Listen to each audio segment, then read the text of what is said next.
There's a frustrating pattern you've probably seen in your own life more than once.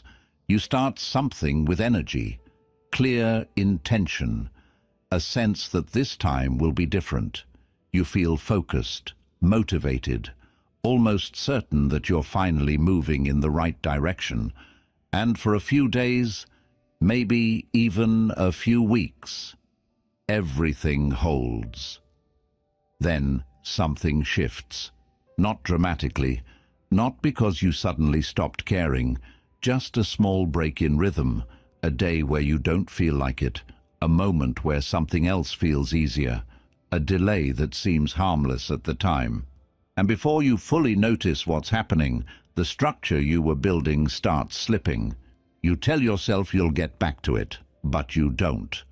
Or you do, but not the same way. And after a while, you're not just starting again, you're starting over. That cycle is more common than most people admit. Not because people are lazy, and not because they don't want change badly enough, but because they rely on something that was never meant to carry long-term change. Motivation. Motivation is powerful in the beginning. It gets you moving. It creates clarity. It gives you a temporary surge that makes everything feel possible, but it is unstable by nature. It rises quickly and it fades just as quickly. And if your progress depends on it, your progress becomes just as unstable. That's where consistency begins to matter in a completely different way. Not as a productivity trick, not as a discipline cliché, but as the only thing that remains when motivation disappears. Because at some point, every path becomes repetitive. Every goal becomes less exciting. Every effort becomes harder to feel in the moment.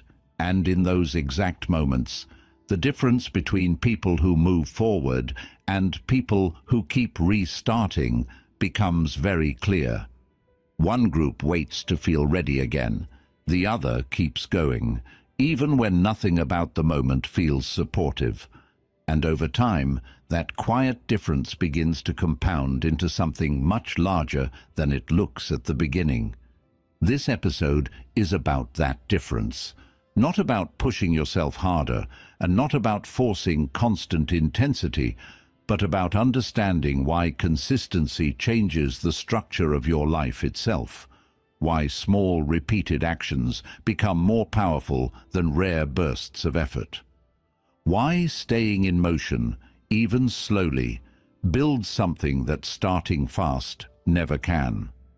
Because once you see this clearly, you start realizing something simple. Your problem was never starting. It was stopping. So before anything else, we need to begin with the smallest part of this idea, the one most people underestimate. How small actions, repeated long enough, quietly turn into results that don't look small at all. Small actions compound into life-changing results. One of the biggest reasons people underestimate consistency is that the early stages of progress rarely look impressive. The action feels too small, too ordinary, too easy to dismiss. You read a few pages, write a paragraph, take the walk, do the workout, save the money, sit with the task a little longer than yesterday. Nothing about it seems dramatic enough to justify the hope you place in it. And that's exactly why so many people abandon the process too early. They look at the effort and compare it to the size of the life they want to build, and the distance feels absurd. What is one day of discipline against years of confusion? What is one page against the book? One workout against the body? 1 hour against the future? One quiet act of self-control against a life full of old habits? The mind wants visible proof. It wants something immediate enough to reassure you that the effort is working. And when that proof does not arrive quickly, discouragement begins to whisper that maybe this is not enough. But life changes in ways that are often too gradual to impress you while they are happening. That is the hard part. Real change usually does not announce itself. It accumulates silently. It happens in the hidden arithmetic of repetition, where one small action means very little on its own, and almost everything when it is done again and again and again. What looks weak in isolation starts becoming powerful through continuity. The action does not need to feel big. It needs to stay alive long enough to gather weight. This is one of the deepest truths about growth that people resist because it asks for patience before reward. Aristotle, in a way that has echoed through centuries, said that we are what we repeatedly do. The line is familiar because it sounds wise, but it only becomes real when you begin to see how much of your life is not built by what you intend once, but by what you return to consistently. A single action may express desire. Repetition reveals identity, and identity, over time, shapes everything. That is why small actions matter so much more than they seem to in the beginning. A person doesn't become focused in one day. They become focused by repeatedly returning their attention instead of scattering it. A person doesn't become strong because one day they felt intense enough to act. They become strong because they kept doing what mattered after the feeling faded. Even trust in yourself is built this way. Not through one vow, one realization, one emotional turning point, but through the repeated experience of watching yourself follow through in small ways. Each small action becomes a quiet vote for the kind of life you are building, and that vote matters even when the result is still invisible. This is where many people become impatient with reality. They are willing to act, but only if they can see enough progress to stay emotionally encouraged. They want the effort to feel meaningful right away. They want the future to send reassurance back into the present. But often, the present offers no such comfort. It asks you to do the ordinary thing again without applause, without certainty, without the emotional high that made it feel important the first time. That is where consistency begins separating itself from intensity. Intensity wants to feel the transformation immediately. Consistency is willing to let transformation arrive quietly. And the people who understand this begin moving through life very differently. They stop asking whether today's effort looks impressive in isolation. They start asking whether it belongs to a pattern they are willing to trust. They stop treating the small act like it has to prove everything at once. They let it remain what it is, one piece of a much larger architecture. That shift is subtle, but it changes the emotional burden of growth. You no longer need every day to feel extraordinary. You only need the day to continue the pattern. And once that becomes your standard, progress starts looking less dramatic and more dependable, less like a performance, more like construction. This is also why people often fail to recognize when a life is changing until much later. The daily action looked too small to matter, but the months passed, the years passed, the identity changed. What once required effort became rhythm. What once felt impossible became baseline. And when they finally looked back, the distance between who they were and who they had become was too large to ignore. Not because one heroic day changed everything, because the ordinary day kept returning. So maybe the practice here is to stop insulting small effort simply because it does not flatter your impatience. The next time the action in front of you feels too minor to matter, too repetitive to feel inspiring, too ordinary to seem transformative, it may help to remember that life is often shaped by what continues, not by what impresses. The smallest action, when it survives long enough, begins gathering a force that intensity alone can never hold. Because in the end, the things that change a life rarely look powerful while they are still small. They only reveal their power later, after they have been repeated enough times to become impossible to ignore. You stop depending on motivation to move. One of the quietest traps in self-improvement is the belief that you need to feel ready in order to act well. You wait for the right state, the right energy, the right internal weather. You tell yourself that when motivation returns, you'll become consistent again. You'll focus again. You'll do what you know matters. But the longer you live this way, the more unstable your life becomes. Because motivation is persuasive, but it is not dependable. It visits, it lifts you, it makes everything feel possible for a while. Then it leaves, often without warning, and you are left staring at the same work, the same habits, the same responsibilities, but without the emotional force that made them feel exciting before.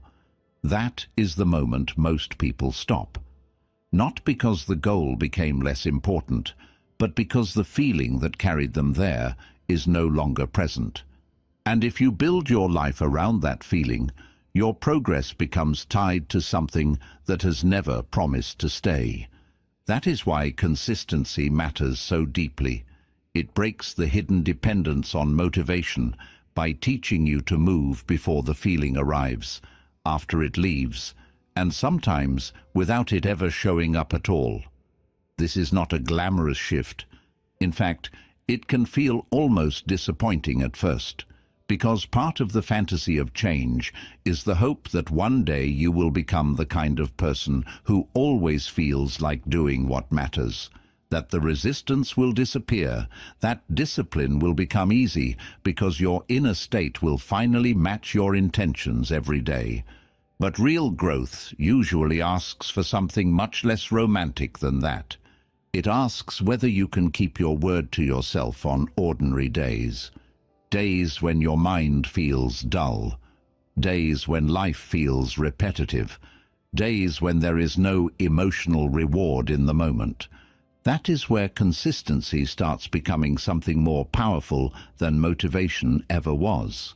It no longer asks, "Do you feel inspired enough to begin?" It asks something steadier. Are you willing to continue? That question changes the whole structure of your life. Because once you stop waiting to feel moved, you begin discovering that movement itself can create what feeling could not. You act first, and the emotional state begins to follow instead of lead. The mind settles once the body enters motion. The resistance weakens once the rhythm has started. The task that looked impossible from a distance becomes manageable once you are inside it. In this way, consistency teaches you a deeper truth. Action is often what creates readiness, not the other way around. There is a quiet philosophical dignity in that. The Stoics understood this well. They did not build their ethics around mood. They built them around practice. What mattered was not whether the day felt emotionally ideal, but whether you remained aligned with what was right and necessary, even when the inner climate was less cooperative. In that sense, consistency is not only practical, it is moral in the deepest personal sense. It is the repeated refusal to let temporary feeling become the ruler of permanent direction. And that refusal creates freedom. Because dependence on motivation is still a form of dependence. It means your future is always waiting for permission from your present mood. Your goals keep having to negotiate with how inspired you happen to feel that day. Your discipline becomes conditional. Your effort becomes emotional instead of structural. And once that happens, you are no longer building a life. You are chasing a state. Consistency puts an end to that chase. It says the day can feel flat and still count. The effort can feel ordinary and still matter. The action can happen even when the mood does not cooperate. That is the beginning of a much more stable relationship with work, growth, and self-respect. You stop treating productivity like something that should always feel emotionally supported. You begin accepting that some of the most important things in life will often be built in states that feel unremarkable, inconvenient, or resistant. And paradoxically, That acceptance makes the process lighter, because now you do not need to keep asking yourself whether you are in the right mood to begin. You do not need to keep diagnosing your motivation before you move. You stop making every day prove that you are inspired enough to deserve progress. You simply continue, and that continuity starts doing something motivation never could. It gives your life weight, structure, predictability, trust. So maybe the real gift of consistency is not only that it helps you get more done, maybe it helps you stop living at the mercy of emotional weather. The next time you feel that familiar pause, that subtle internal argument that says you'll do it when you feel more ready, more focused, more energized, it may help to remember that almost nobody builds a meaningful life by waiting for the right feeling to arrive first. They build it by acting often enough that feeling stops being the gatekeeper.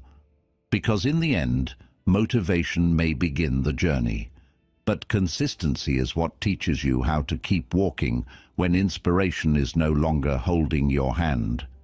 Consistency creates momentum you can trust. There is a moment in any meaningful effort where progress stops feeling like a push and starts feeling like movement, not fast, not dramatic, but steady in a way that begins carrying you forward instead of asking you to force every step. That is momentum, and it is something most people never fully experience, not because they are incapable of it, but because they interrupt it too often. They move, then stop, start, then pause, build a rhythm, then break it. And each time that happens, they are not only pausing progress, they are resetting the very thing that would have made progress easier. Because momentum does not come from effort alone. It comes from continuity. In the beginning, everything feels heavy. Every action requires decision, effort, resistance, negotiation.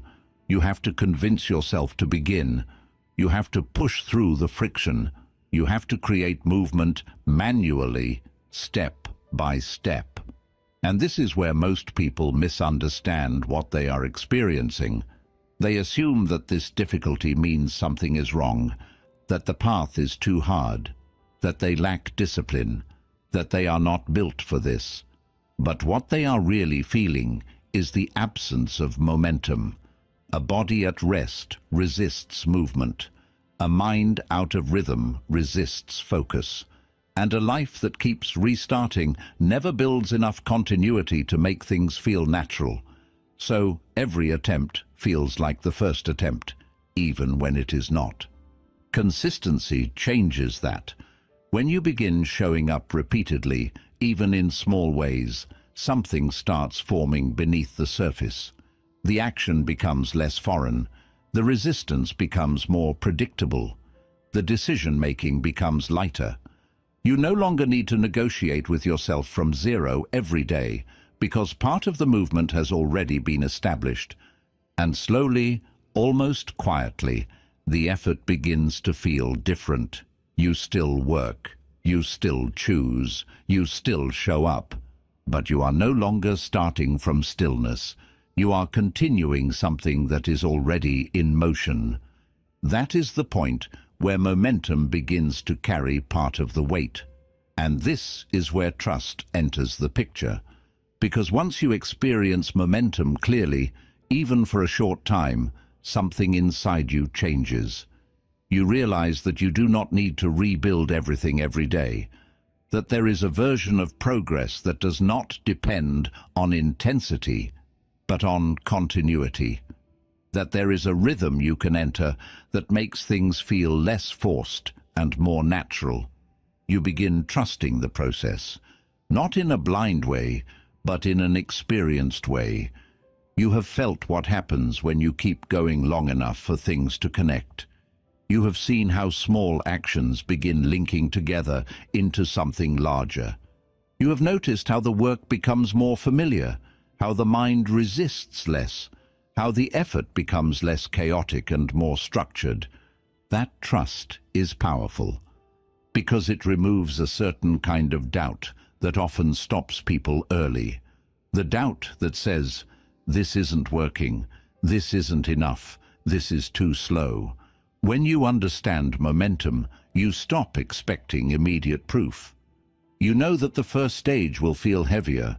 You know that clarity comes after continuity. You know that ease is often the result of repetition, not the condition for it. And that understanding allows you to stay longer, to continue past the point where most people stop. There is also something else that begins to happen once momentum is established. You become less fragile, not emotionally, but structurally. A missed day does not collapse everything. A moment of distraction does not erase your direction. You no longer feel like you are one mistake away from losing all progress, because your progress is no longer built on isolated efforts. It is built on a pattern that has weight, and patterns with weight are harder to break. This is why consistency is often described as quiet power. It does not look impressive in the beginning.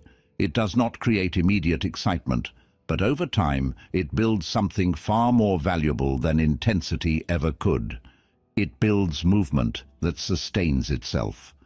So maybe the shift here is not about trying to push harder every day. Maybe it is about staying long enough to let movement begin. The next time you feel like stopping, like what you're doing is too small, too repetitive, too slow to matter, it may help to remember that momentum is not something you start with. It is something you earn by continuing past the stage where everything still feels heavy. Because once you reach it, something changes. You are no longer trying to force progress into existence. You are part of something that is already moving, and that is a very different place to build from. It makes hard things feel less overwhelming. There is a certain kind of weight that appears the moment you look at something as a whole, a goal, a change, a responsibility, a version of your life that feels far away from where you are now. When you hold all of it in your mind at once, it can feel too large to approach. Too many steps, too much time, too much effort, and the mind, almost automatically, starts turning that size into resistance. Not because you are incapable, but because you are trying to face everything at once. That is where overwhelm begins. It is not always a result of difficulty itself. It is often a result of scale. You are not reacting to the next step. You are reacting to the entire path.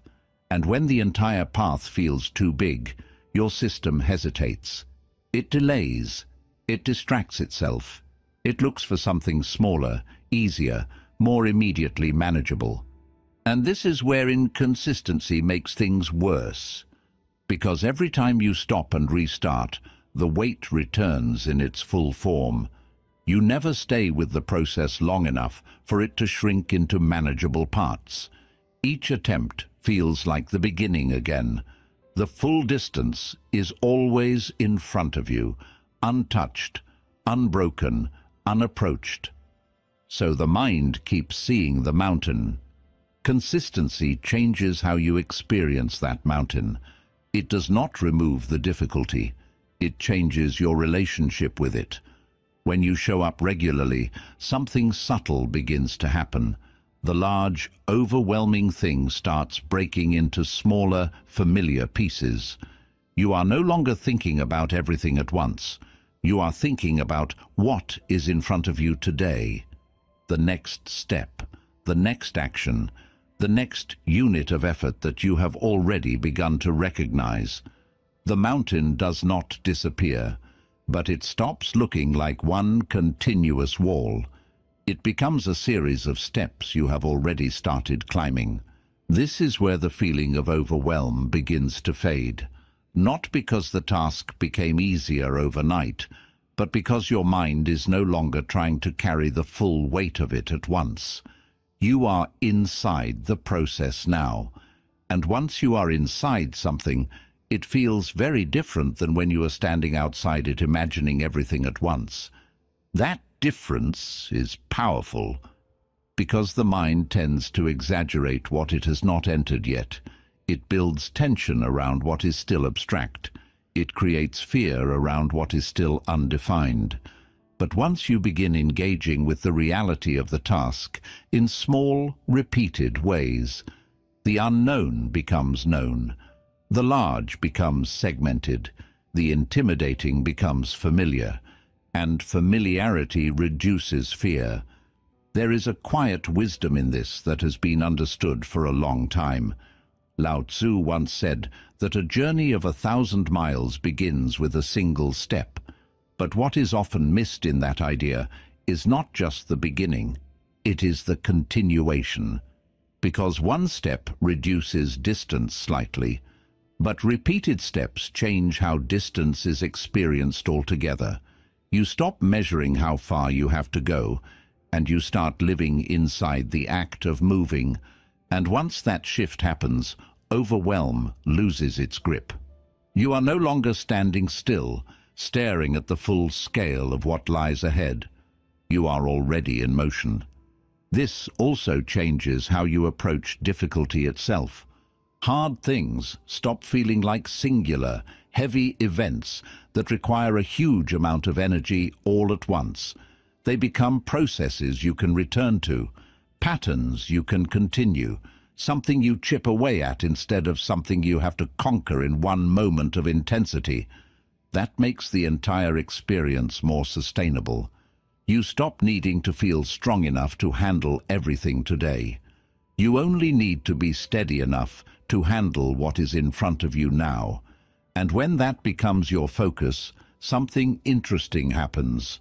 You become more consistent, precisely because things feel less overwhelming. And things feel less overwhelming because you are more consistent. The two begin reinforcing each other.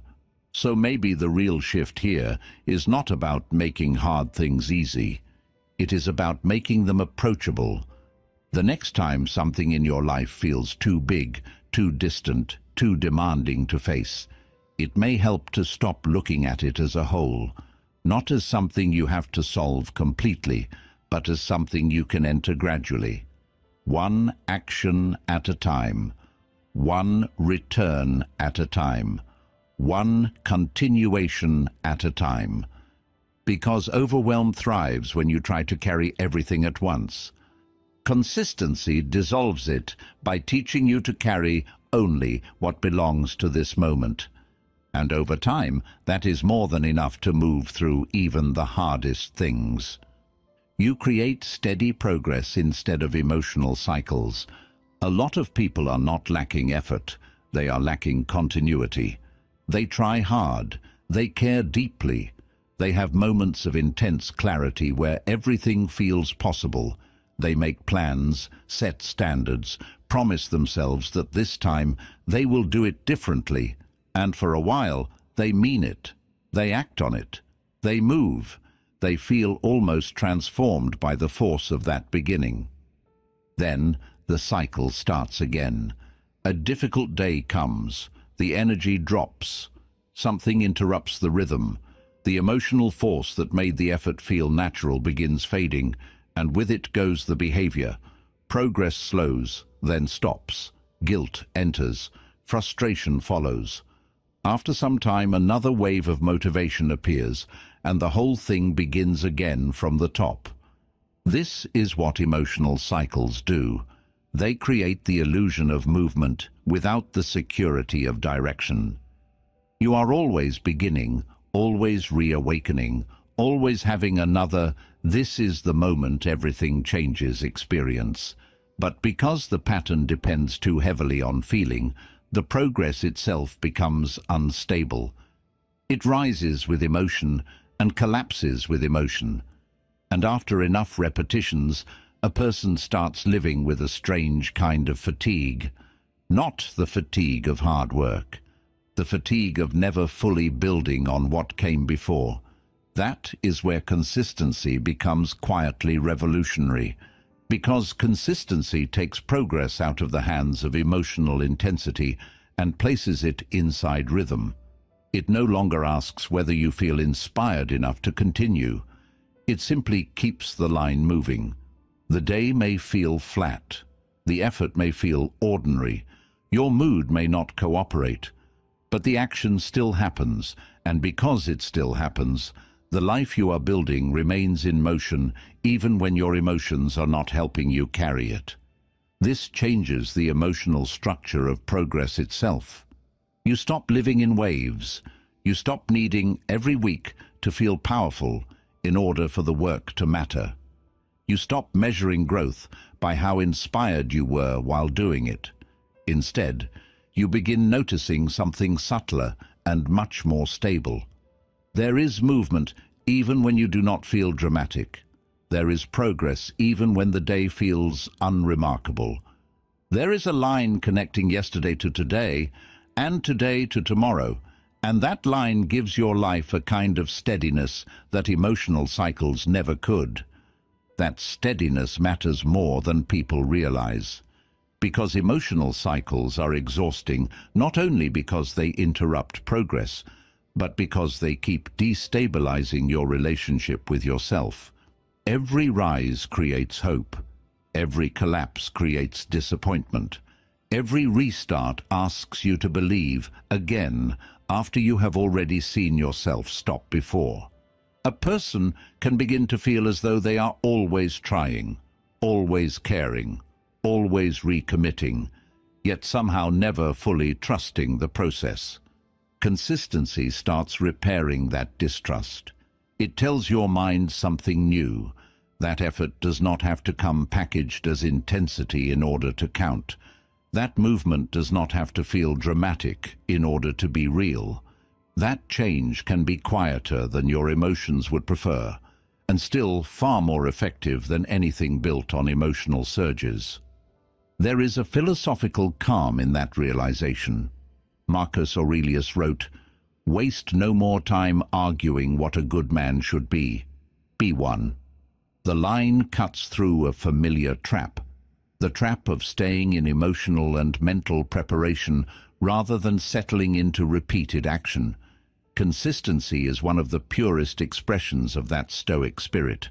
Less emotional ceremony, more return, less fascination with the feeling of progress, more devotion to the practice of it.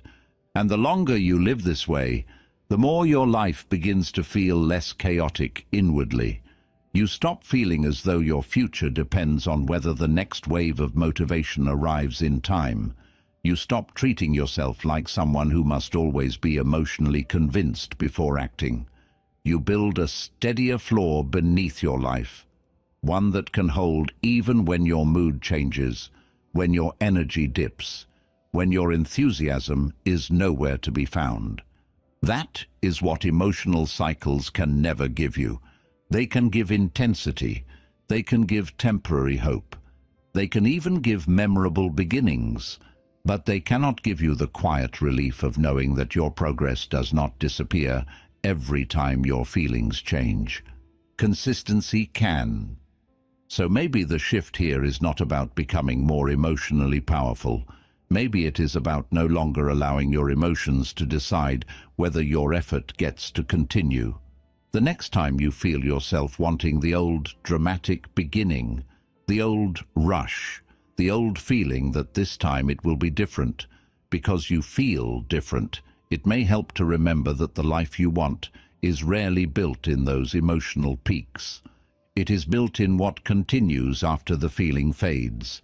Because in the end, steady progress may look less exciting than emotional cycles, but it is the only one that keeps taking you somewhere real. You stop starting over again and again. There is a particular kind of frustration that comes not from failure, but from repetition. Not repetition of effort, but repetition of beginnings. You decide to change something. You start. You move for a while. Then something breaks the rhythm, and suddenly you are back at the same point again, not because you forgot what to do, And not because you lost the desire, but because the continuity that would have carried you forward is no longer there. And without continuity, everything resets. The habit weakens, the progress fades, the identity dissolves back into possibility instead of reality. So the next time you try, it feels like starting again. This is one of the most exhausting cycles a person can live inside, because it creates a strange contradiction. You know how to begin. In fact, you may be very good at beginning. You understand what needs to be done. You can even generate the energy to take action. But none of that translates into lasting change, because what is missing is not knowledge or intention. It is continuity. And without continuity, effort loses its memory. That is the part most people never fully see. Every time you stay consistent, you are not only making progress, you are preserving it. You are allowing yesterday's effort to still exist inside today. You are building something that remains instead of something that disappears the moment you pause. But when consistency breaks repeatedly, that preservation never happens. The work never accumulates long enough to become stable. It keeps dissolving back into starting points. So your life begins to feel like a series of attempts instead of a structure. That is why consistency changes so much more than the outcome. It changes your experience of time itself. You stop living in fragments. You stop dividing your life into disconnected attempts, separated by gaps of inaction. Instead, you begin to feel a continuous line running through your days. What you did yesterday still matters today. What you do today will still matter tomorrow. There is a sense of ongoing construction instead of repeated demolition. And that sense is deeply stabilizing, because one of the reasons people lose confidence in themselves is not that they cannot act. It is that they have seen themselves restart too many times. Each restart quietly tells the mind something dangerous, that your effort is temporary, that your discipline cannot be trusted to last, that your intentions do not carry forward beyond a certain point. Over time, that becomes internal doubt, not loud, but persistent. You hesitate to fully commit because part of you expects the pattern to break again. You start protecting yourself from disappointment by lowering expectations. You begin to question whether this will really be different, even before you have given it the chance to become something real. Consistency begins repairing that damage.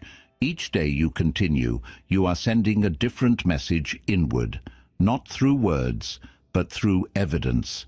You are showing yourself that this time is not another isolated beginning, that this is part of a pattern that holds, that your effort is not something that appears and disappears, but something that can remain. And the longer that pattern continues, the more something inside you relaxes. You stop anticipating collapse. You stop assuming you will have to restart again. You begin trusting the line you are building. This is where consistency becomes more than productivity. It becomes self-respect. Not in the sense of feeling good about yourself in a moment, but in the deeper sense of being able to rely on your own continuity. Knowing that what you start does not immediately become fragile, that your actions have a kind of durability, that your effort does not vanish the moment life becomes slightly inconvenient. There is a quiet strength in that, because a person who no longer lives in constant restart has something most people are still searching for: stability, not perfect discipline, not flawless execution, but a life that moves forward without needing to constantly rebuild itself from the ground up. So maybe the shift here is not about starting better. Maybe it is about stopping less. The next time you feel that familiar break in rhythm, that moment where it would be easy to pause and tell yourself you will return later, it may help to remember that what you are protecting is not just today's effort. You are protecting continuity itself, because every time you keep going, even in a small way, you are doing something far more valuable than making progress. You are preventing another beginning, and over time, that is what allows your life to finally feel like it is moving forward, instead of repeating itself. Consistency makes discipline easier to maintain. At the beginning, discipline feels like effort. You have to push yourself, remind yourself, negotiate with resistance. Every action feels like a decision you must win. Every step requires energy. And because of that, discipline is often experienced as something heavy, something that demands strength every single time you show up. That is why many people believe discipline is hard by nature. But what they are really experiencing is the early stage, before consistency has had time to change the structure of the effort. Because discipline is not meant to stay difficult forever. When something becomes consistent, something subtle begins to shift. The action starts becoming familiar. The resistance becomes predictable. The internal argument loses some of its intensity. You no longer have to convince yourself in the same way, because part of you has already accepted that this is what happens now. The effort is still there, but it is no longer new, and that changes everything. Because the hardest part of discipline is not the action itself, it is the decision. The moment where you are still outside the behavior, still thinking about it, still weighing whether you feel like doing it or not. That is where resistance is strongest. That is where excuses feel most convincing. That is where delay becomes easy. Consistency reduces that space. The more often you repeat an action, the less room there is between intention and execution. You stop overthinking it. You stop treating it as something optional. You begin moving into it more automatically, not in a careless way, but in a way that reflects familiarity. It becomes part of your rhythm, and once something becomes part of your rhythm, discipline feels very different. You no longer wake up asking, "Should I do this today?" You already know the answer. The energy that used to go into deciding now goes into continuing. And that is a much lighter burden. Because decision fatigue is one of the biggest reasons people struggle to stay disciplined. Not the action itself, but the repeated negotiation before the action. Should I do it now or later? Do I feel ready enough? Maybe I'll skip today and return tomorrow. Each of these small questions drains energy. Consistency removes many of them, not by forcing you, but by simplifying your relationship with the behavior. You stop treating it like something you have to earn through motivation or justify through mood. It becomes something you do because it belongs to the pattern you are maintaining. This is where discipline begins to feel less like force and more like structure. There is a quiet philosophical clarity in this idea. William James once said that all our life, so far as it has definite form, is but a mass of habits. And habits, when built through consistency, remove the need for constant strength. They carry you. They reduce friction. They turn what once required effort into something that feels natural enough to continue. And that is the point many people never reach, because they stop too early. They experience discipline only in its heaviest form, when everything still requires effort, and they assume that is how it will always feel. They never stay long enough for the action to become familiar, for the resistance to weaken, for the decision to become easier. So they keep starting and stopping and starting again, and each time they return to the hardest stage. Consistency breaks that cycle.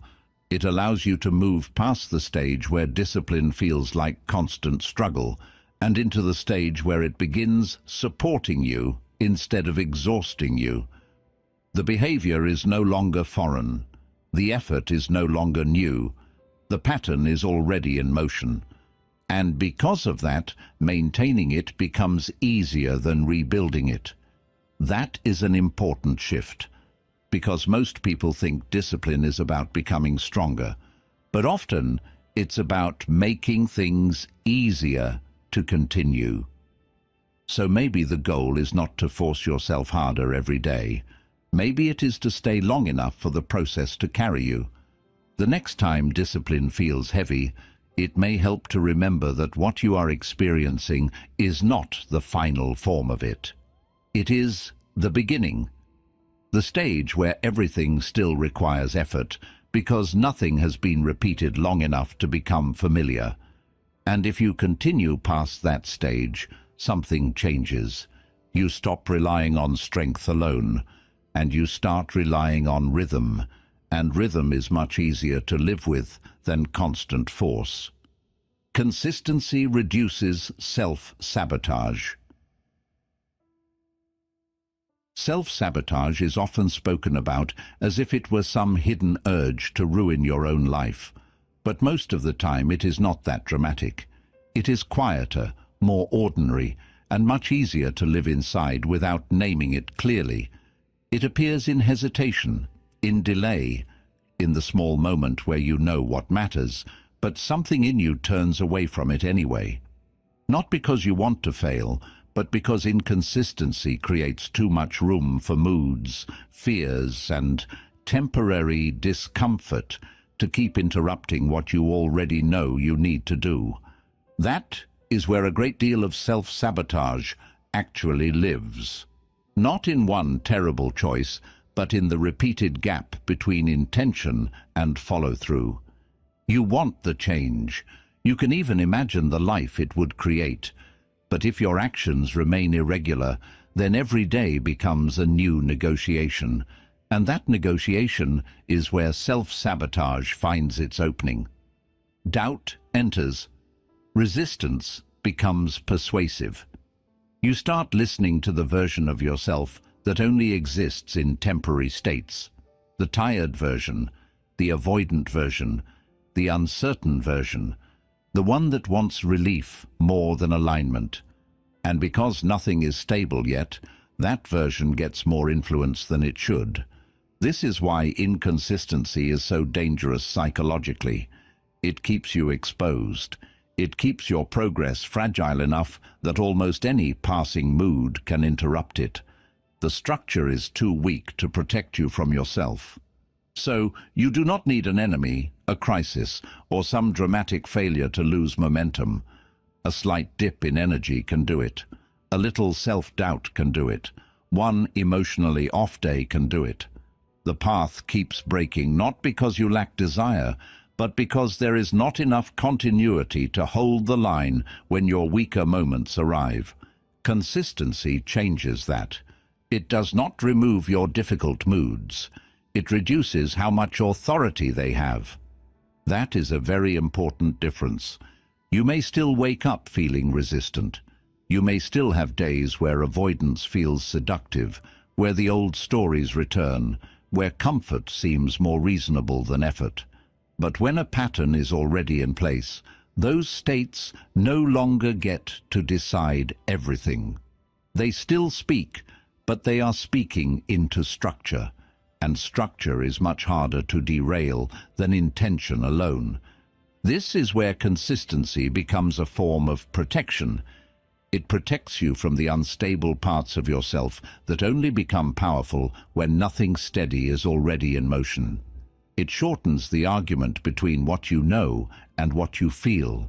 It reduces the number of openings where fear, laziness, perfectionism, discouragement, or temporary emotional heaviness can redirect your life. And over time, that changes your relationship with your own mind. You stop feeling like you are constantly betraying yourself in small ways. You stop watching yourself drift from what matters every time the emotional tone of the day changes. You begin to notice that the version of you who once kept interrupting the process is losing influence, not because they vanished, but because they no longer have enough empty space to take over. There is something deeply healing about that, because self-sabotage creates a particular kind of pain. It is not only that progress slows, it is that you keep watching yourself become the obstacle. You know what matters, and still you step away from it. You make promises and break them. You build momentum and interrupt it. After enough repetition, the damage is not only practical, it becomes personal. You begin doubting your own sincerity. You stop trusting the part of you that says this matters, because you have seen how easily another part can undo it. Consistency begins repairing that fracture. It creates evidence that your better intentions are no longer helpless against your temporary states. It shows you that a low mood does not have to become a broken pattern. That discomfort does not have to become avoidance. That the part of you trying to build something real can finally become stronger than the part of you that keeps reaching for escape. This is where a subtle philosophical truth comes in. The Stoics understood that freedom was not merely freedom from outside interference, but from inner slavery. And self-sabotage is one of the clearest examples of inner slavery there is. It is the condition of being repeatedly ruled by what is lower, weaker, more impulsive, more temporary. Consistency is one way of resisting that rule.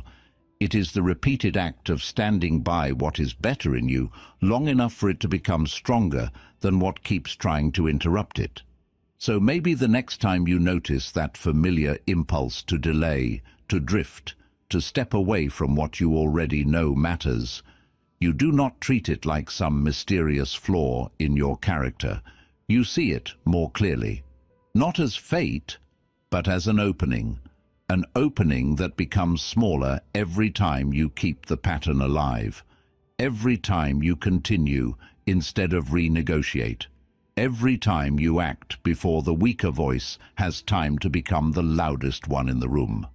Because in the end, self-sabotage depends on instability, and consistency, quietly and repeatedly, takes that instability away. You rebuild trust in your own word. There is a quiet kind of damage that happens when you repeatedly tell yourself you will do something, and then don't. It doesn't always feel dramatic in the moment. You delay, you adjust. You tell yourself you'll start tomorrow, or later, or when things feel better. Each individual moment feels small, almost harmless. But over time, those moments begin to accumulate into something deeper. A loss of trust. Not in other people, in yourself. You start noticing it in subtle ways. You hesitate when making commitments to your own goals. You feel a gap between what you say and what you believe will actually happen. You plan, but part of you doesn't fully expect yourself to follow through. There's a quiet doubt that sits beneath your intentions, not loud enough to stop you completely, but strong enough to weaken your confidence before you even begin. That is what broken self-trust feels like. And it is one of the most underestimated problems in personal growth. Because when you don't trust your own word, everything becomes harder. Discipline feels heavier. Motivation fades faster. Goals feel less real. Not because they are impossible, but because your mind has learned that your promises are temporary, that your intentions don't always translate into action, that the version of you who decides is not always the version of you who follows through. Consistency begins repairing that fracture, not through big declarations, not through emotional commitment, but through something much quieter. Repetition, the simple act of doing what you said you would do, again and again, even in small ways. Each time you follow through, something shifts internally. You may not feel it immediately, but your mind is registering it. You said it, and you did it. That matters more than people realize, because trust is not built through intensity. It is built through reliability, and reliability comes from consistency. When your actions begin aligning with your words on a regular basis, your mind starts updating its expectations. It stops treating your promises as temporary. It begins to believe that when you decide something, it is likely to happen. That belief changes how you move through everything. You start taking your own decisions more seriously. You feel less internal resistance when you commit to something because there is less doubt underneath it. You no longer need to rely on external pressure or emotional peaks to get things done. There is a growing sense that your word carries weight, and that weight becomes part of your identity. This is where something deeper begins to form. Self-respect. Not the kind that comes from external validation or momentary success, but the kind that grows from watching yourself act with integrity over time. From knowing that you are someone who can be relied on, not just by others, but by yourself. That when you say you will show up, you do. That when you decide something matters, you act accordingly. There is a quiet power in that, because many people underestimate how much of their confidence depends on this internal trust. They look for confidence in results, in achievements, in recognition. But often, the real foundation of confidence is much simpler. It is the belief that you can count on yourself. Consistency builds that belief. And once it begins to solidify, something changes in how you experience effort. You no longer feel like you are constantly fighting yourself. You are working with yourself.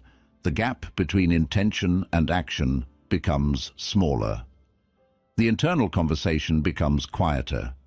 You spend less time convincing and more time doing. There is also a philosophical depth to this idea. Friedrich Nietzsche once said that what matters most is that a person becomes what they promise themselves to be. That statement points to something essential. Your relationship with yourself is not defined by what you hope or what you imagine, but by what you repeatedly prove. Consistency is that proof. So maybe the shift here is not about aiming for perfection. It is about becoming reliable. The next time you set a small intention, something simple, something manageable, and you follow through on it, you are doing more than completing a task. You are rebuilding something that may have been weakened over time. You are showing yourself that your word is not just an idea. It is something that can be trusted again. And over time, that trust becomes one of the strongest foundations you can build your life on. Progress stops feeling random. One of the most frustrating feelings in life is the sense that your progress is inconsistent in a way you can't fully explain. Some days feel productive, clear, focused. You move forward, you feel aligned, you believe you're finally building something real. Then other days feel completely different, scattered, slow, uncertain, as if everything you built has somehow slipped out of your hands without a clear reason. And over time, this creates a quiet instability. You begin to feel like your progress is unpredictable, like it depends on something you can't control: your mood, your energy, your environment, your timing. You start asking yourself why some days work and others don't, and the lack of a clear answer makes everything feel less reliable. That's what inconsistency does. It turns your progress into something that feels random, because when your effort is irregular, your results become irregular. There is no steady input to produce a steady output, so your life starts reflecting that pattern. Movement, then pause. Clarity, then confusion. Growth, then stagnation. And since there's no consistent structure underneath it, everything begins to feel like chance. Consistency removes that randomness, not by making every day perfect, but by making every day connected. When you act consistently, even at a small scale, something begins to stabilize. your progress stops being tied to how the day feels and starts being tied to what you actually do. And because what you do is no longer changing unpredictably, the results begin to follow a more stable pattern. This changes your perception of your own life. You stop wondering whether things are working. You start seeing that they are. Not dramatically at first, but clearly enough to recognize that movement is happening. The effort is accumulating. The direction is holding. There is a line forming, and that line makes your progress feel less like a series of isolated events and more like a process you can understand and trust. That trust matters, because when progress feels random, motivation becomes fragile. You start doubting the process. You question whether what you're doing is effective. You look for shortcuts, new strategies, different approaches, hoping to find something that will make things more predictable. But often, the problem is not the method, it's the inconsistency. Once you remove that, everything begins to make more sense. You start noticing how effort translates into results over time. You see how small improvements add up. You understand how certain actions lead to certain outcomes. The process becomes visible instead of confusing, and that visibility creates confidence. Not emotional confidence, but structural confidence, the kind that comes from understanding cause and effect in your own life. You begin to feel that if you continue, things will continue to move, that if you show up, something will happen. Not instantly, not perfectly, but predictably enough to trust. This is where consistency becomes more than a habit. It becomes clarity. There's a quiet philosophical truth here. The ancient Stoics believed that while we cannot control outcomes, we can control our actions. And when those actions are steady, something remarkable happens. Even though the world remains uncertain, your direction becomes certain. You stop depending on luck, timing, or mood to move forward. You begin creating your own form of predictability through repetition, and that predictability reduces anxiety, because uncertainty is one of the biggest sources of stress. Not knowing whether your effort will lead anywhere, not knowing if you're on the right path, not knowing if today will undo yesterday. But when your actions become consistent, that uncertainty begins to shrink. You may not control everything, but you control enough to feel grounded. So maybe the shift here is not about making faster progress. It's about making understandable progress. The next time you feel like things are not working, like your effort isn't leading anywhere, it may help to look not at the results first, but at the pattern. Is there continuity? Is there repetition? Is there something stable underneath the effort? Because once there is, something changes. Your life stops feeling like a series of random outcomes and starts feeling like something you are actually building. Repetition turns effort into identity. In the beginning, effort still feels separate from you. You do the work, but it still feels like something you're trying to do, not something that fully belongs to who you are. You show up, but there is still a gap between the action and the self. A gap that says, this is something I'm practicing, something I'm attempting, something I'm trying to become better at. That gap is normal, but it is also the reason many people stay fragile in the early stages of change. Because if effort remains only effort, it can always feel temporary. It can still feel optional. It can still feel like something you do when conditions are favorable, when your mood supports it, when the day feels emotionally aligned enough for you to act like the person you want to become. Repetition changes that. Not all at once, and not in a way that is always visible while it is happening. But over time, repeated action begins crossing a threshold. What you once had to force becomes something you return to more naturally. What once felt like discipline begins feeling closer to character. The action no longer sits outside you as a project. It starts becoming part of how you know yourself.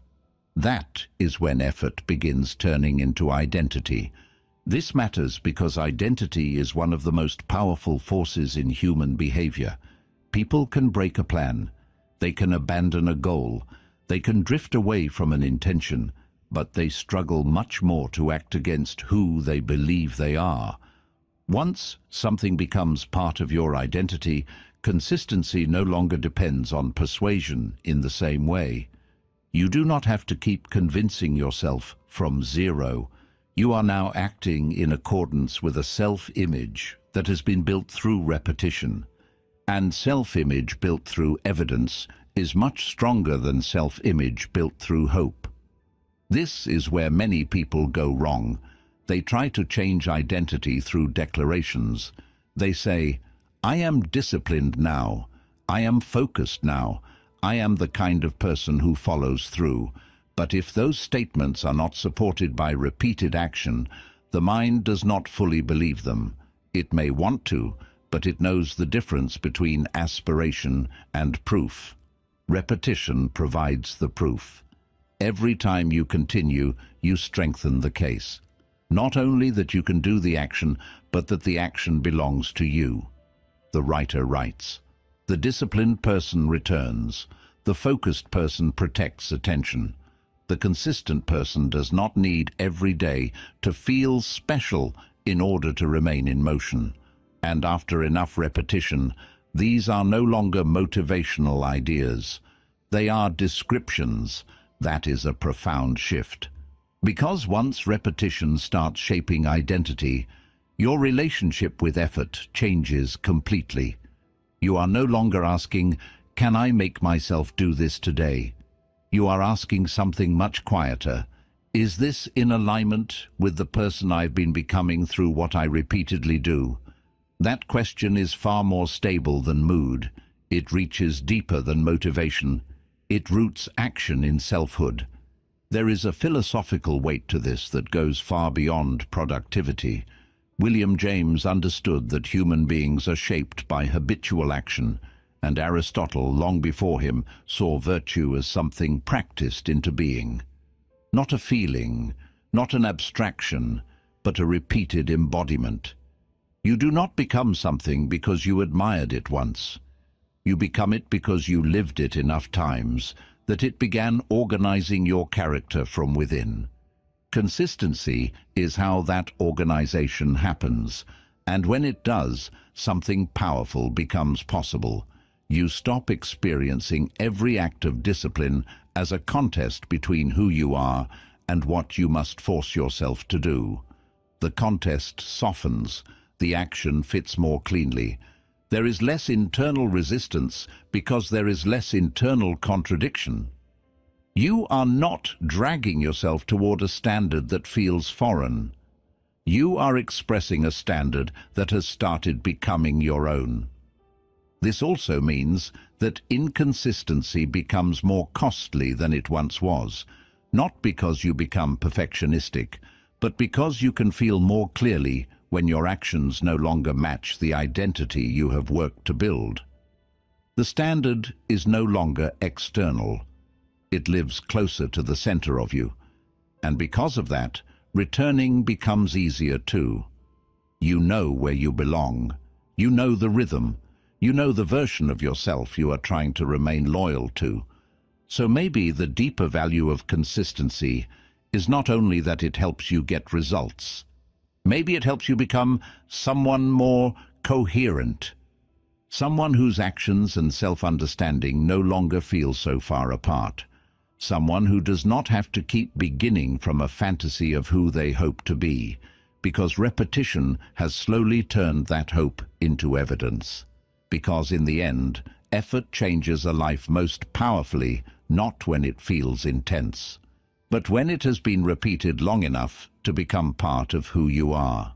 Consistency protects your future from your moods. There is a version of you that exists in every mood. The focused version, the tired version, the disciplined version, the avoidant version. and each one feels convincing while you are inside it. When you feel clear, you make strong decisions. You set standards. You define what matters. You see your future in a way that feels grounded and true. But when your state shifts, something else happens. That clarity becomes less accessible. The same decisions feel heavier. The same goals feel less urgent. The same standards begin to soften under the weight of how you feel in that moment. And if your life depends too much on how you feel, then your life begins to shift with every change in mood. That is the hidden instability most people live with, not because they don't know what they want, but because they allow different emotional states to keep renegotiating what they already decided. One day you commit, another day you question it, another day you delay, another day you return. And over time, your direction becomes inconsistent, not because your goals changed, but because your moods were allowed to keep interfering with them. Consistency protects you from that, not by removing your moods, but by reducing their authority. When you act consistently, you are no longer asking your current emotional state for permission to continue. You are following a structure that was decided from a clearer place, a calmer place, a more stable version of yourself that saw the path with less distortion. This is one of the most intelligent things a person can do, to let their best thinking guide their actions, even when their current feeling disagrees. Because moods are temporary by nature. They rise and fall. They change with energy, sleep, stress, environment, and countless small variables. They are real, but they are not reliable as decision makers for long-term direction. If you keep adjusting your actions based on them, your future becomes unstable. Consistency creates separation. It separates who you are in this moment from the direction you have chosen across time. You may feel resistance today, but the action still happens. You may feel doubt, but the pattern continues. You may feel low energy, but the structure remains intact. And because of that, your life stops resetting every time your mood changes. There is a quiet discipline in this that goes beyond productivity. Epictetus once said that no man is free who is not master of himself. And one of the clearest ways to understand that is this. If your actions are constantly ruled by your emotional state, then you are not fully directing your life. You are being directed by something that was never meant to be in charge. Consistency begins restoring that direction. It allows your future to be shaped by your decisions, not by your fluctuations. And that changes how you experience difficult days. You stop expecting every day to feel supportive. You stop needing your mood to align perfectly with your goals. You begin accepting that some days will feel heavier, less clear, less motivated, and yet still be part of the same forward movement. This reduces a lot of internal conflict, because you are no longer arguing with yourself every time your mood changes. You are not asking, "Do I feel like doing this today?" as if that question determines everything. You already know the answer. The pattern continues. And once that becomes normal, something shifts. Your emotions lose some of their ability to interrupt your direction. They are still there. You still feel them, but they no longer decide for you. And that is where a deeper kind of stability begins. Because your life is no longer built on emotional agreement. It is built on continuity. So maybe the shift here is not about controlling your moods. It is about protecting your future from them. The next time you feel that internal resistance, that subtle pull away from what you already decided matters, it may help to remember that your future does not depend on how you feel today. It depends on whether you continue. Because consistency is not only what moves you forward, it is what keeps your direction intact when your emotions try to change it. Consistency creates long-term inner stability. There is a kind of instability that has very little to do with what is happening around you, and everything to do with how often you keep breaking your own rhythm. You commit, then drift. You focus, then disappear. You build something, then let it weaken, then return to it again, when the discomfort of being off track becomes too loud to ignore. And after enough cycles like that, something deeper begins to happen. Your life may still look functional from the outside, but inwardly there is too much interruption, too much starting and stopping, too much self-negotiation, too much emotional movement tied to whether you are currently on track or not. That kind of pattern creates inner instability, not because you are failing in some dramatic way, but because your nervous system never gets to settle into continuity. You are either feeling the pressure of needing to get back on track, or the fragile relief of having finally returned to it, but there is very little of the calmer middle ground where your life is simply moving forward in a stable way. Consistency creates that middle ground. It gives your inner world something your moods never can: rhythm. And rhythm has a stabilizing effect that goes far beyond productivity. When you act consistently, your days stop feeling so emotionally discontinuous. You're not constantly swinging between guilt and relief, avoidance and effort, intensity and collapse. There is a steadier line running through your life, and that line begins to affect the way you think, feel, and carry yourself. This matters because inner stability is built less by dramatic breakthroughs than by repeated coherence, by knowing what your day is anchored to, by not constantly surprising yourself with your own inconsistency, by no longer living in a cycle where your peace depends on whether you happen to be disciplined this week. When consistency becomes part of your life, your internal state begins to organize itself around something more reliable than emotion. Your mind becomes less scattered because it is not constantly recovering from disorder. Your self-respect becomes steadier because it is no longer based on occasional peaks of effort. Your confidence becomes quieter and more durable because it is tied to continuity rather than performance.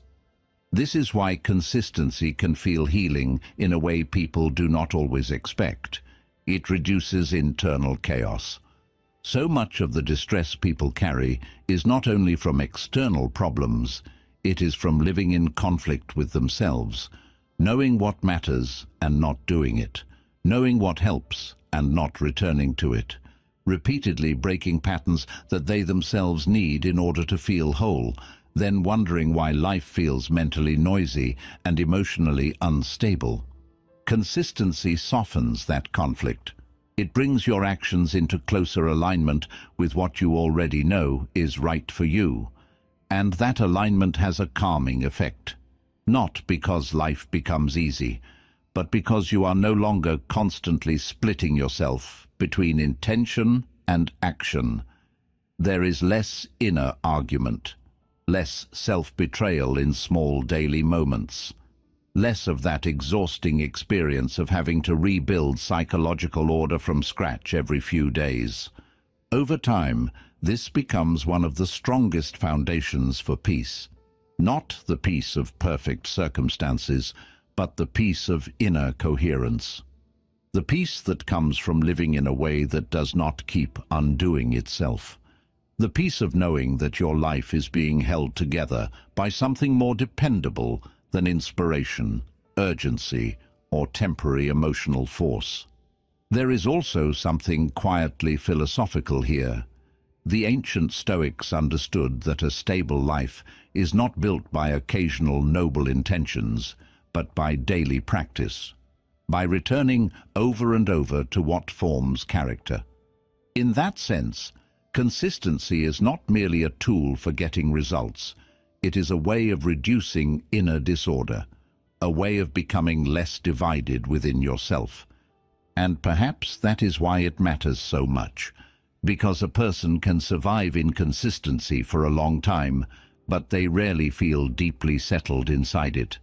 Something in them remains tense, unresolved, half-trusting, half-doubting. But when consistency becomes real, not perfect, but real, the whole inner atmosphere begins to change. Life feels less chaotic because you are no longer contributing so much chaos to it from within. So maybe the deeper value of consistency is not only that it helps you achieve more, maybe it helps you become more internally stable. The next time you're tempted to think of consistency as something practical but emotionally dry, it may help to see what it is actually building beneath the surface. Not just habits, not just results, but a steadier relationship with yourself, a life with fewer internal collapses, a quieter mind, a stronger floor beneath your thoughts, your choices, and your days. Because in the long run, one of the greatest gifts consistency gives you is not intensity. It is the quiet relief of no longer feeling inwardly unstable all the time. You become dangerous in a world full of distractions. We're living in a time where attention is constantly under attack, not in an obvious dramatic way, but in a quiet, continuous one. Notifications, endless content, shifting priorities, emotional noise, the pressure to respond, react, consume, compare. Your focus is being pulled in small directions all day long, and over time, that pull becomes normal. You start getting used to interruption, used to switching, used to starting and stopping, used to never staying with something long enough for it to deepen, and in that environment, something subtle happens.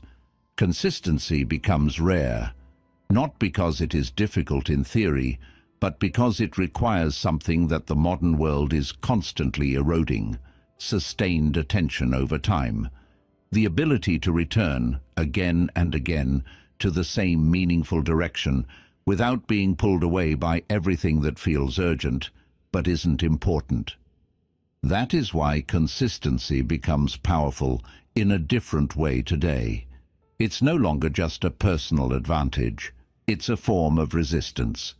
Because while most people are being moved by distraction, reacting to whatever appears next, shifting focus based on stimulation instead of intention, a consistent person is doing something fundamentally different. They are staying with the work, staying with the process, staying with the direction long enough for something real to take shape. And that difference compounds. While others keep restarting, you continue. While others keep scattering, you deepen. While others keep reacting, you build. Over time, that creates a gap. Not an obvious one at first, but a real one. A gap in skill, in clarity, in self-trust, in results, in identity. Because consistency allows you to accumulate something that distraction constantly interrupts: depth. And depth is what makes someone dangerous in the best sense of the word. Not aggressive, not forceful, but difficult to compete with, difficult to stop, difficult to outgrow. Because when someone is able to stay with something long enough, they reach a level most people never touch. Not because they were more talented, but because they were less distracted. There is a quiet Nietzschean edge to this idea. He spoke often about the difference between those who are shaped by their environment and those who shape themselves despite it. In a world that constantly pulls your attention outward, consistency becomes a way of reclaiming your direction, of deciding what deserves your focus, and refusing to give that focus away too easily. That refusal is power. Because distraction doesn't destroy people all at once. It dilutes them. A little less focus here, a little less depth there, a little more scattered thinking, a little more fragmented effort. And after enough time, the life that could have been built never fully forms. Consistency protects you from that dilution. It keeps your attention anchored. It gives your effort direction. It allows your mind to stay with something long enough to understand it deeply, to improve within it, to build something that reflects sustained engagement instead of scattered attempts. And this is where things start becoming very different. You stop needing to constantly search for the next thing. You are already inside something that is growing. You are not reacting to the world's pace. You are moving at your own. And because of that, your progress becomes harder to interrupt. That's what makes you dangerous. You are not easy to pull away. You are not easy to distract. You are not easy to reset. You are building something that continues, while everything around you keeps stopping. So maybe the shift here is not about doing more. Maybe it's about protecting your direction. The next time you feel your attention being pulled, your focus breaking, your efforts scattering across too many things, it may help to remember that what you are protecting is not just time, it's depth. Because in a distracted world, the ability to stay consistent is no longer common, and what is not common becomes powerful. In the long run, consistency beats intensity every time.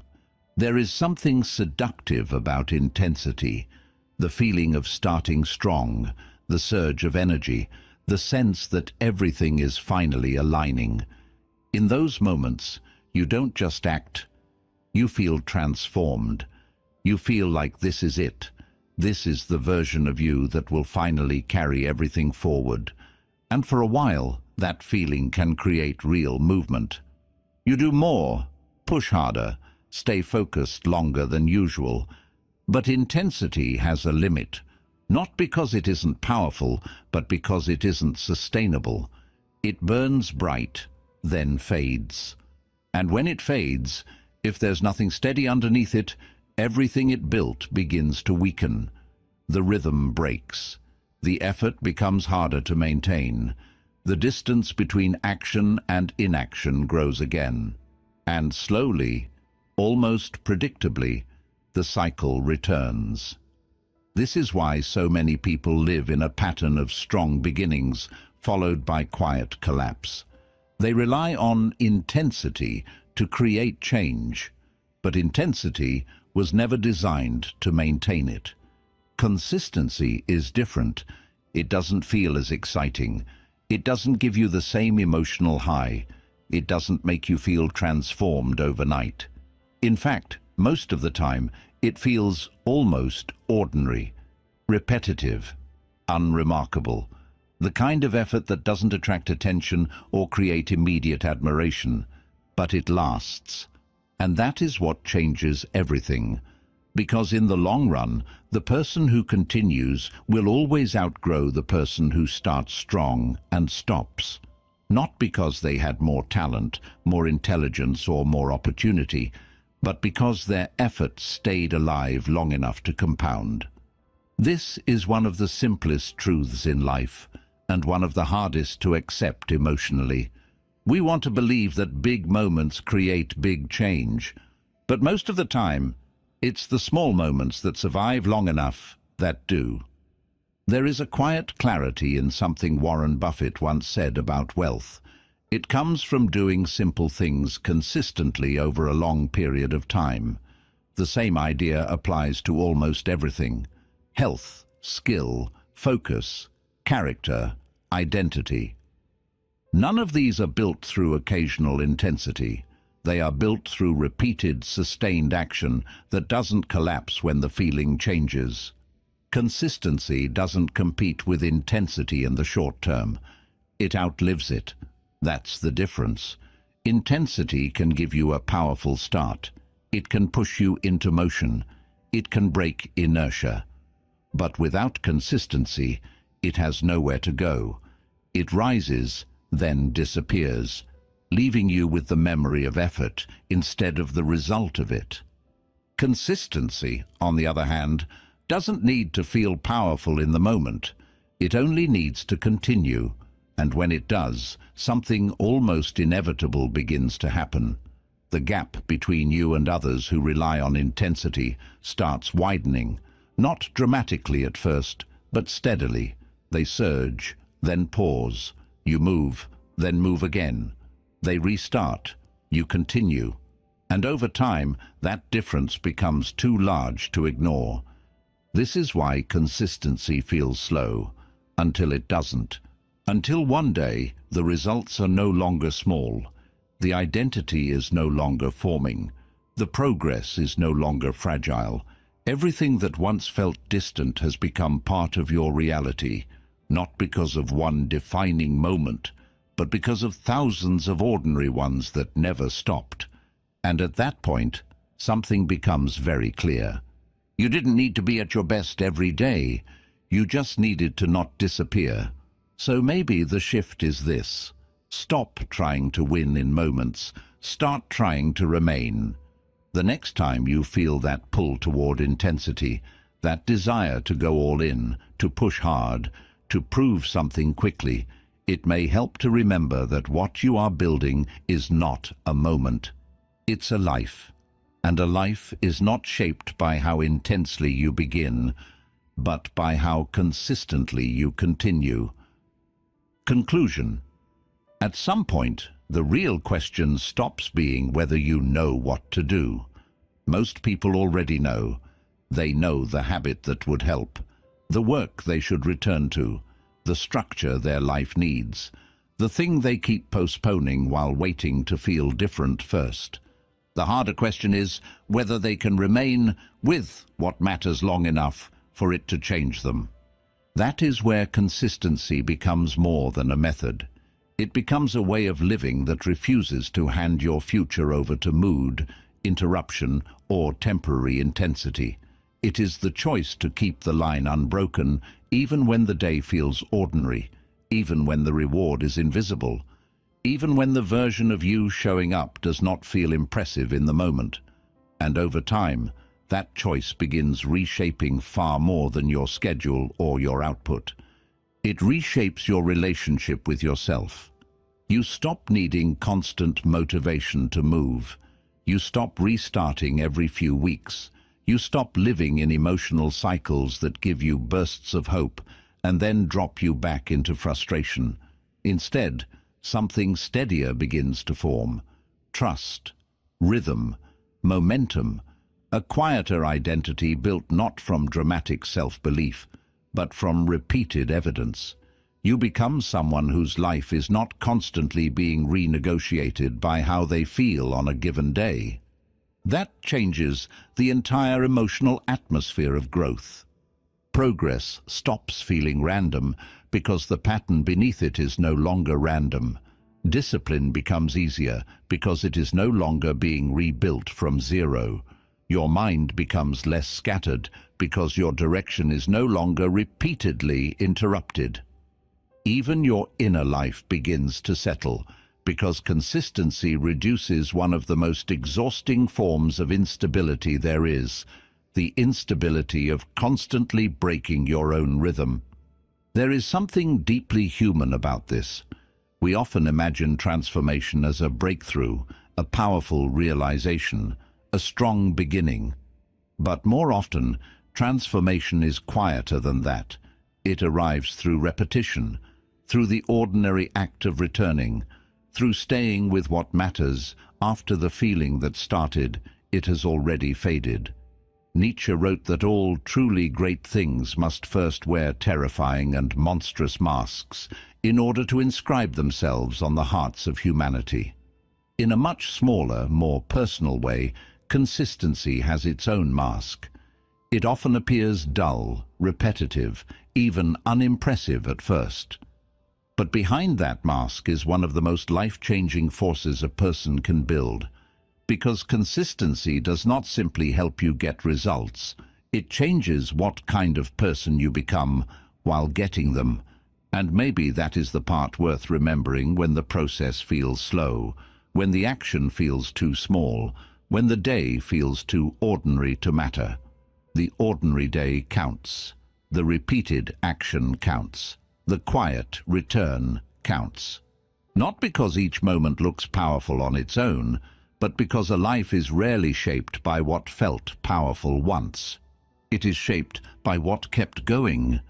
So maybe that is where this really lands. Not in the fantasy of becoming intense enough to change everything at once, but in the quieter decision to stop disappearing from your own path, to stop breaking the line, to stop asking every mood for permission, to keep placing one honest action after another until your life begins to reflect not the force of your best moments, but the reliability of your repeated ones.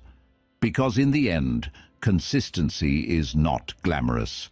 It is stronger than glamorous. It is what quietly turns effort into identity, direction into reality, and a scattered future into a life that finally begins to hold.